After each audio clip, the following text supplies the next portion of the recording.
Alhamdulillah, wassalatu wassalamu ala rasulillah Sayyidina Muhammad ibn Abdullah wa ala alihi wa sahbihi wa mawala, amma ba'du.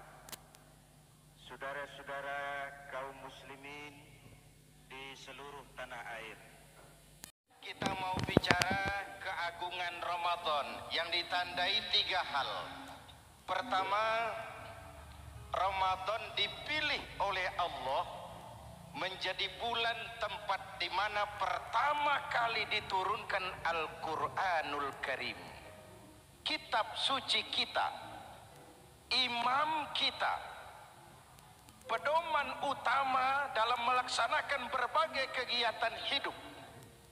Pertama, ia berisi akidah yang tujuannya menyelamatkan manusia dari ketergantungan kepada benda, menyelamatkan manusia dari kemusyrikan, baik syirik yang jali maupun syirik yang khafi. Syirik jali itu syirik terang-terangan, nyata-nyata menyembah berhala, nyata-nyata meyakini Tuhan lebih dari satu. Kalau gitu insya Allah kita aman. Tapi ada syirik khafi, syirik yang tersembunyi, menjadikan yang selain Allah sebagai tujuan akhir dari seluruh kegiatan hidup. Itu syirik khafi.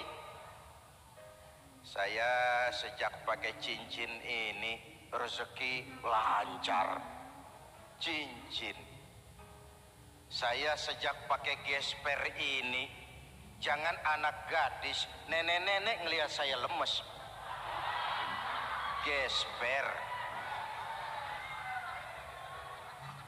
Ini sejak ada perkutut di rumah ini, bisnis bagus, perkutut. Kalau komputer lebih kita kagumi dari Allah, itulah berhala kita. Kalau pangkat lebih kita utamakan dari Allah, itulah berhala kita. Kalau ilmu lebih kita kagumi daripada Allah, itulah berhala kita.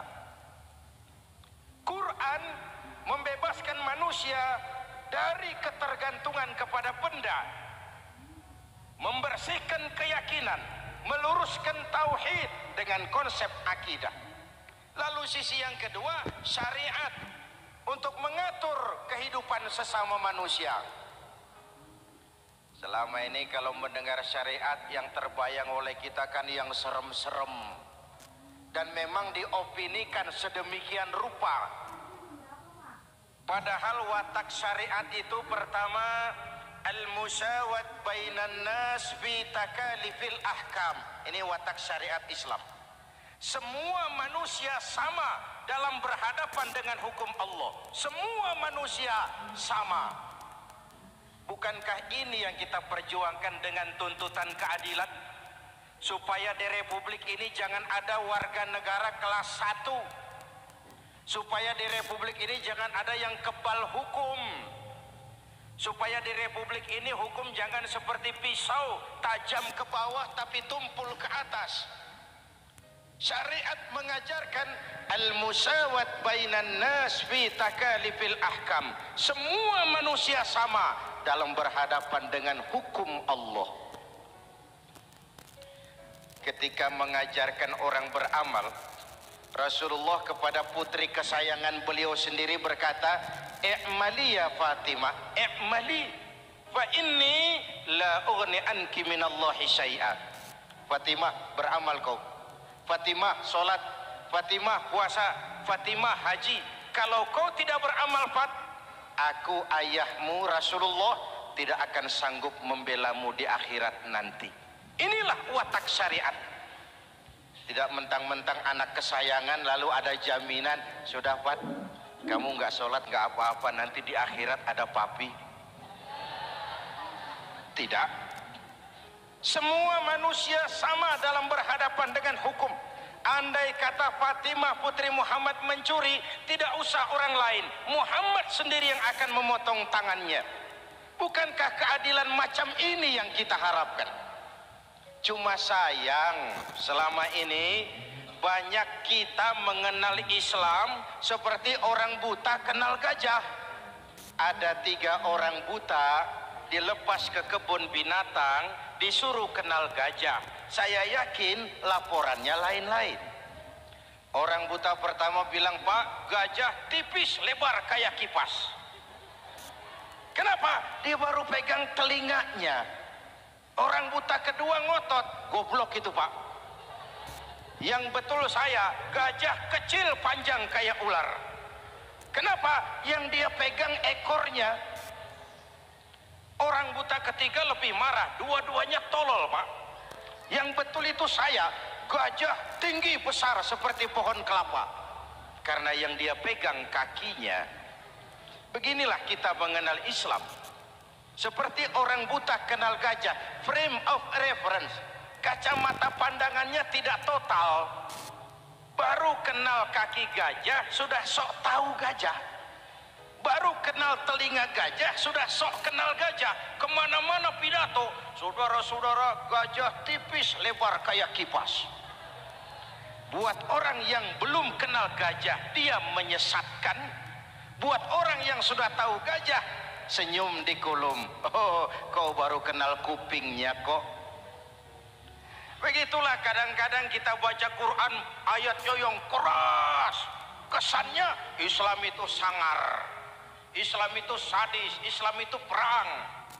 Di sisi lain ada yang adem, sejuk, lalu lahir generasi feminim. Buat saya yang terpenting semua kita perlu. Rasul mengajarkan, "La takun ratban fatuksara, wa la yabisan fatuksara." Jangan lemah, nanti kau diinjak orang. Tapi jangan keras, nanti kau dipatahkan orang. Hadirin yang saya hormati. Lalu syariat juga punya at-tadrij fit tasri', tahapan dalam melaksanakan syariat. Oleh karena itu, Ramadan yang keagungannya ditandai dengan turunnya Al-Quran harus jadi momentum kembalinya kita kepada Al-Quran. Quran itu imam, kita ini makmum.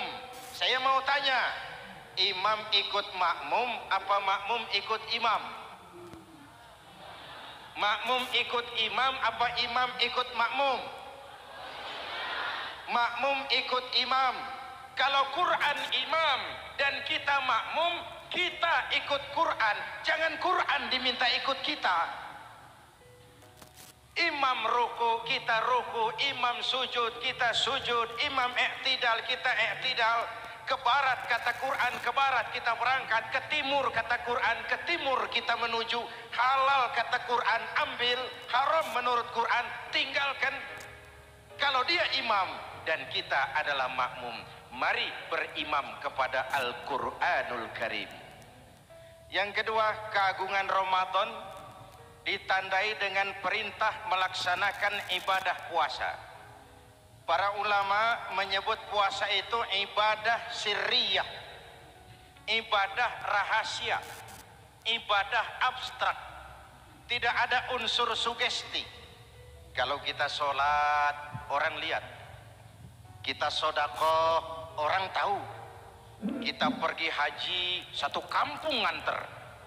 Kita puasa, cuma kita dan Allah. Pura-pura sholat, ketahuan. Pura-pura sedekah, nggak bisa dong apa yang disedekahin. Pura-pura haji, kemana perginya? Tapi pura-pura puasa, gampang. Keluar rumah, bibir lap yang kering, jalan lemesin dikit, ada angin miring,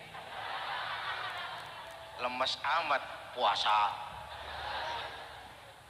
Sirriyah, abstrak.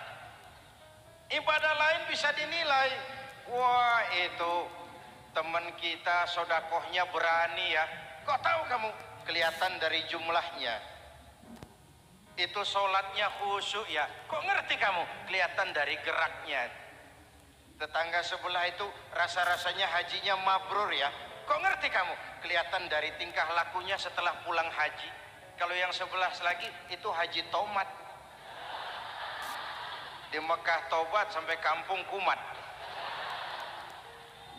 Ibadah lain kelihatan bisa dinilai, tapi puasa tidak bisa dinilai. Belum pernah saya dengar orang bilang, teman kita puasanya mantap betul ya. Kok tahu kamu? Beludah terus. Nggak ada hubungannya. Oleh karena puasa ibadah sirri, ibadah abstrak, maka yang terbentuk dari ibadah ini pertama keikhlasan. Ini sikap hidup yang paling penting. Orang lain mau puji atau tidak bukan soal. Orang lain mau dengar atau tidak bukan soal. Ini urusan saya dengan Allah. Dari ibadah sirri seperti ini terbentuk keikhlasan, dan itu penting. Penyakit yang namanya stres lalu menjadi stroke itu umumnya karena orang kehilangan keikhlasan. Tetangga sebelahnya beli TV, dia demam, panas dingin.